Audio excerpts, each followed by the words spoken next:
The tradition continues. Calvary Global to the world 24/7. Tradition continues. Calvary.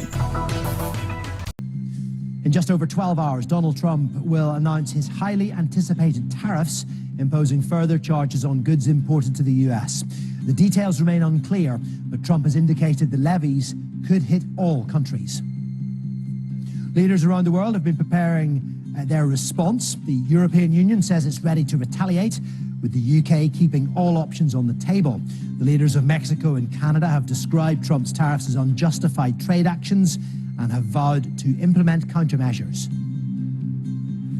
As I made clear to President Trump in our call last week, I will reject all attempts to weaken Canada. We do not believe in eye for an eye, a tooth for a tooth, because that always leads to a bad situation.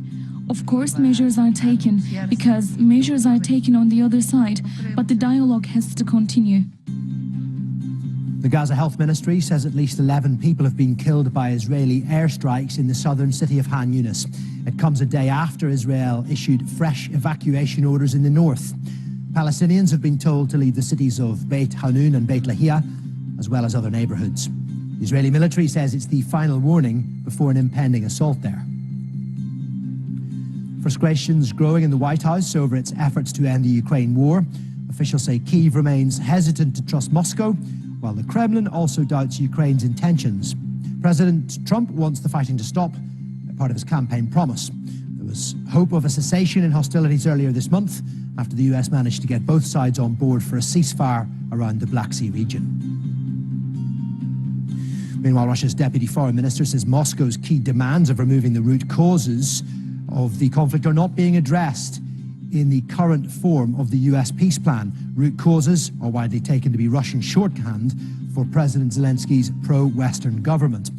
Moscow's statement comes shortly after the US president threatened to impose secondary tariffs on Russian oil imports unless Vladimir Putin agrees to a deal.